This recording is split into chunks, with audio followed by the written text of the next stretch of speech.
Baik, bismillahirrahmanirrahim. Assalamualaikum warahmatullahi wabarakatuh. Jumpa lagi dengan saya di Abil Maiwa Channel. Jadi teman-teman, channel ini merupakan channel pendidikan tempat kita berbagi tentang aplikasi pendidikan, Microsoft Office, serta tips dan triks komputer. Jadi pada video kali ini kembali lagi admin akan mencoba mengupdate informasi terbaru seputar perkembangan P3K Guru di tahun 2023. Yang mana yang akan kami bahas di sini adalah terkhusus P2 dan P3 Bapak Ibu ya. Ada juga yang merequest ya, Bang, bagaimana kira-kira potensi lolos P2 dan P3 melalui seleksi CAT UNBK ya. Nah, banyak yang meragukan ya, kira-kira mana yang lebih baik untuk P2 dan P3 ketika tahun 2022 kemarin melalui observasi yang dilakukan oleh kepala sekolah, kemudian Pak Pengawas, atau di tahun 2023 melalui tes CAT atau komputer assist test ya, khusus untuk P2 dan P3 ya. Jadi skemanya untuk P2 dan P3 Bapak Ibu perlu ketahui itu sedikit mengalami perubahan ya, sedikit mengalami perubahan. Yang mana di tahun 2022 kemarin P2 dan P3 diobservasi langsung oleh kepala sekolah.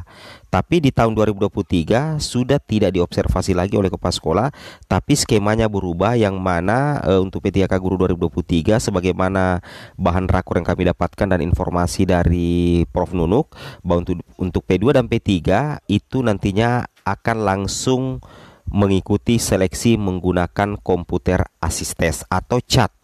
Awalnya banyak yang meragukan ya, banyak yang meragukan bahwasanya apabila P2 dan P3 itu dites CAT itu akan merugikan mereka, karena tentunya P2 dan P3 itu akan dites menggunakan soal-soal kompetensi teknis, manajerial, sosiokultural, sama halnya dengan pelamar umum. Tapi setelah kita telusuri lebih jauh, ternyata untuk P2 dan P3 meskipun dites menggunakan seleksi CAT, tetapi ternyata materinya itu tidak sama dengan P4 atau pelamar umum.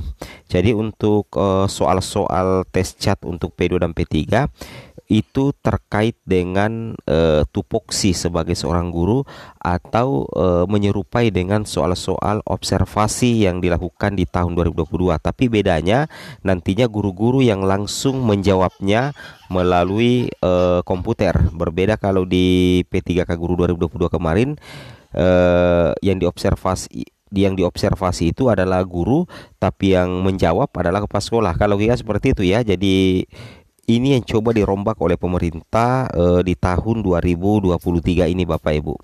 Itu yang harus Bapak Ibu pahami. Lanjut. Nah, sebagaimana kalau kita perhatikan di sini untuk mekanisme seleksi P3K Guru tahun 2023, untuk penempatan sudah pasti diambil atau miliknya PG 2021 untuk skema penempatan.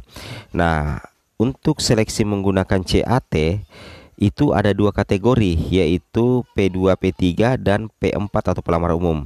Tapi ingat ya, diseleksi menggunakan CAT P2 dan P3 itu sebenarnya diuntungkan karena mereka yang akan langsung menilai diri sendiri. Nah, jadi observasi diri sendiri ya. Berbeda kalau di P3K 2022 kemarin, observasinya itu dilakukan oleh kepala sekolah ya, kepala sekolah. Tapi di P3K Guru 2023, guru ini lebih dimudahkan mengikuti soal CAT karena soalnya nanti itu adalah penilaian diri sendiri. Jadi Bapak Ibu yang sepertinya menilai diri Bapak Ibu sendiri ya. Kalau memberikan nilai tinggi ya tinggi, kalau kan seperti itu ya. Nah, jadi seperti itu kira-kira Bapak Ibu ya, perbedaan dan potensi seleksi CAT untuk P2 dan P3 di tahun 2023. Karena tentunya untuk soal-soalnya nanti Bapak Ibu yang P2 dan P3 itu akan terhindar dari soal kompetensi teknis, manajerial, dan sosiokultural. Itu tidak akan diteskan ya, karena itu diperuntukkan untuk pelamar umum. Jadi kalau menurut admin pribadi, sebenarnya P2 dan P3 ketika mengikuti seleksi menggunakan tes CAT dan materinya itu adalah materi observasi, sebenarnya Bapak Ibu itu sangat diuntungkan ya. Bapak Ibu itu sangat diuntungkan dan berpotensi mendapatkan nilai yang tinggi dan lolos menjadi ASN, karena Bapak Ibu yang akan melakukan penilaian diri sendiri melalui komputer assist test, bukan lagi kepala sekolah Bapak Ibu ya. Itu yang harus Bapak Ibu pahami. Lanjut. Nah, di sini mungkin ya sudah terjawab kayaknya di sini mekanisme seleksi menggunakan chat ya, komputer assist test. Nah, di sini kan saya bagi dua garisnya ya. Nah, ini yang THK 2 dan honorer itu kalau di tahun 2022 kemarin itu dikatakan P2 dan P3 yang mengikuti observasi dari kepala sekolah. Nah, nantinya di tahun 2023 ini Bapak Ibu yang P2 dan P3 itu akan mengikuti seleksi menggunakan chat. Tapi jangan khawatir, soalnya itu tidak sama dengan soal untuk P4. Nah, jadi soal-soal yang Bapak Ibu kerjakan itu adalah soal yang berdasarkan standar kompetensi guru ya. Jadi itu mengenai tupoksi kita sebagai seorang guru dan kinerja guru, kinerja Bapak Ibu sesuai dengan peraturan yang berlaku. Jadi sebenarnya kalau kita perhatikan, Bapak Ibu yang kayaknya mengobservasi diri sendiri melalui tes menggunakan chat. Nah, jadi seperti itu kira-kira ya potensi kelulusan Bapak Ibu. Kemudian di sini kita perhatikan bahwasanya kelulusan seleksi kompetensi ditentukan 3 kali jumlah kebutuhan jabatan ya, 3 kali jumlah kebutuhan jabatan dalam satu instansi berdasarkan nilai ranking tertinggi dan ketersediaan kebutuhan sekolah. Jadi nantinya nilai tes CAT P2 dan P3 itu akan menjadi salah satu penentu untuk lulus menjadi ASN. Karena di sini dikatakan 3 kali jumlah kebutuhan jabatan dalam satu instansi berdasarkan nilai ranking tertinggi. Kalau logikanya seperti itu Bapak Ibu ya, berdasarkan nilai ranking tertinggi.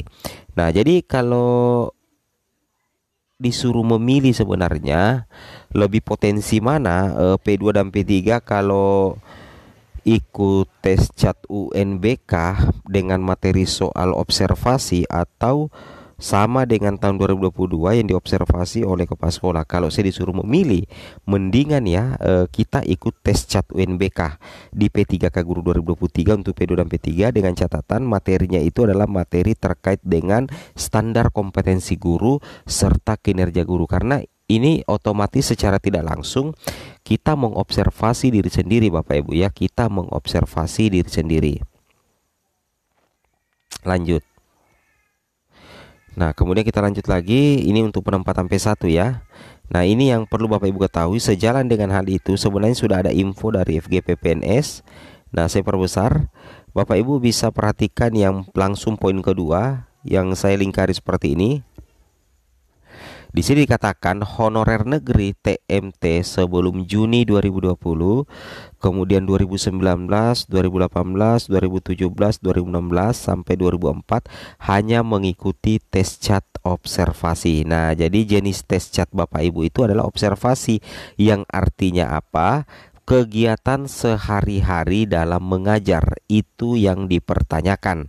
Misalnya, contoh soal ya, apakah seleksi mengajarkan Anda? Apakah selesai mengajar Anda melakukan refleksi? Nah, ini adalah salah satu contoh soalnya Bapak Ibu ya. Itu yang harus Bapak Ibu, karena soal P2 dan P3 untuk tes CAT UNBK itu berdasarkan CAT observasi. Jadi lebih menguntungkan sih sebenarnya ya CAT UNBK versi observasi di tahun 2023 daripada P3K 2022. Lebih menguntungkan ini sebenarnya Bapak Ibu ya. Oke, semoga bermanfaat ya. Assalamualaikum warahmatullahi wabarakatuh.